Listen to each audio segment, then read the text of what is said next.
Hi, it's Carolyn from True Crime Chat with Mommy Ramblings, and we have another update today. And this time it's in the Letecia Stauch case. Letecia Stauch was found competent for the second time to stand trial in the death of her stepson, Gannon Stauch. 11-year-old Gannon Stauch was murdered January of 2020, and we'll do a little recap as well as explain about the second competency exam and what that means about the trial. If you're brand new to our channel, I'd like to welcome you and urge you to click on the subscribe button in the corner of the video. And if you find this video is informative, please give it a thumbs up and share it out there. Thanks so much. Now let's take a look at what's happening. Okay, so Letecia, like I said, is charged with killing her 11-year-old stepson Gannon in January of 2020. And she was just found competent again.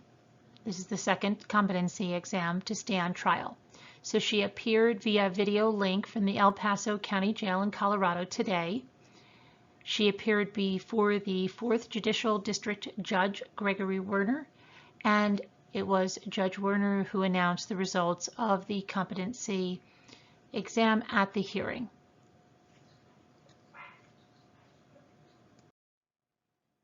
Now, the second competency evaluation was performed by Dr. Jackie Grimmett, and Dr. Grimmett was an expert that was called upon by the defense. In September of 2020, the state psychiatrist found that Letecia Stauch was competent for trial, and those results then spurred Letecia's defense team to request a second competency evaluation. So now we can expect that Letecia Stauch's trial will be on track to move forward, and that will be pending an upcoming court hearing. A preliminary hearing is scheduled for March 11th and 12th, where the prosecutors will present all of their evidence that they have against Letecia Stauch. And after they're finished presenting all of that evidence, the judge will then decide if they have sufficient evidence to proceed with a trial. The judge will also decide if Letecia qualifies for bail. So let's just do a quick recap because there was an update during this afternoon's live about the Dulos case, and some people had forgotten details, asked me to recap it, so I want to recap this a little bit. According to the affidavit, Letecia Stauch brutally attacked and killed Gannon inside his bedroom on January 27, 2020. Now, this is despite a neighbor who said that his video showed that Letecia left with Gannon that morning and later returned home alone. Instead, investigators believe that Gannon likely did return home with Letecia that afternoon and that he died inside the residence.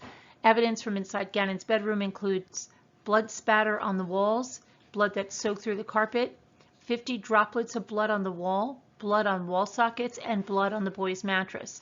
Based on the orientation of Gannon's bed and the vast majority of the blood, it's in line with the position of Gannon's head and torso. Also, from the affidavit, there was a store receipt that was obtained by the investigators, and it showed a purchase for baking soda, a carpet cleaner, trash bags, all on January 27th after 6 p.m. Investigators obtained Letecia's phone, and according to text messages, she instructed her 17-year-old daughter to buy those items for her.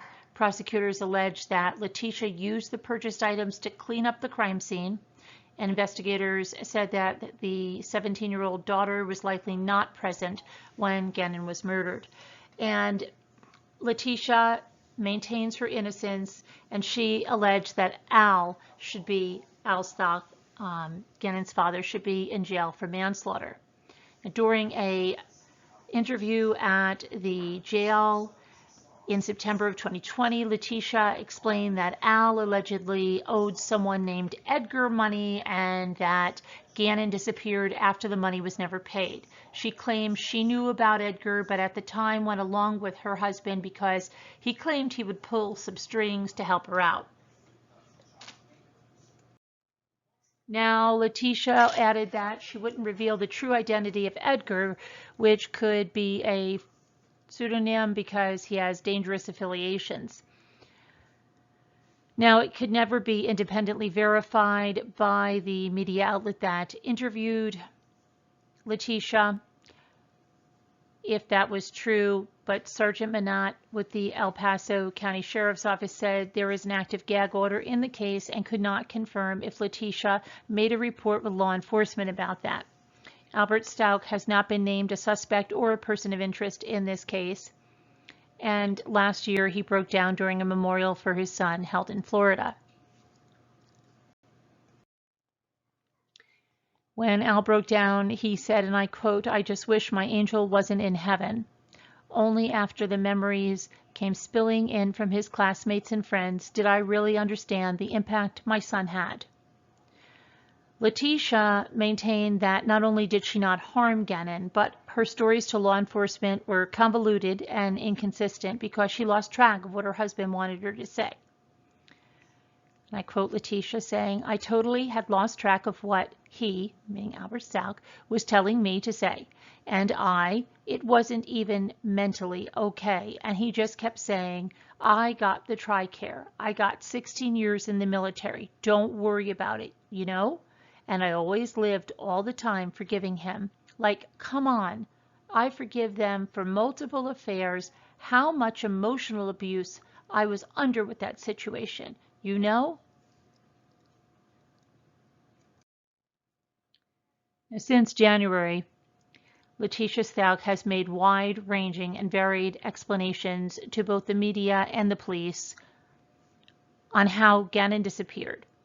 According to the affidavit, Letecia Stauch also told differing stories to her husband about Gannon's disappearance and claims of sexual assaults. And she told Albert that a man named Eduardo, who she hired to clean carpet in their home, sexually assaulted her before abducting Gannon. But she also told Al Stauch that a convicted sex offender, Quincy Brown, sexually assaulted her at the residence before abducting Gannon. And then she later added that Quincy Brown stopped her while she was driving by lying down in the street, forcing her to stop. And once she stopped her car, she said that Quincy Brown jumped in the vehicle and forced her to drive home, where he sexually assaulted her. She said that Quincy Brown abducted Gannon near Highway 105 and County Line Road after Gannon fell off his bike that he was riding in the street and hit his head. She claimed a man named Terrence was in the car with Quincy Brown. Now, Letecia is facing charges of murder in the first degree of a child under 12 in a position of trust, child abuse resulting in death, tampering with the deceased human body, and tampering with physical evidence. And of course, we will bring you updates as they come in and cover the hearings. So stick with us, and thank you very much for watching, and have a good day, guys. Bye-bye.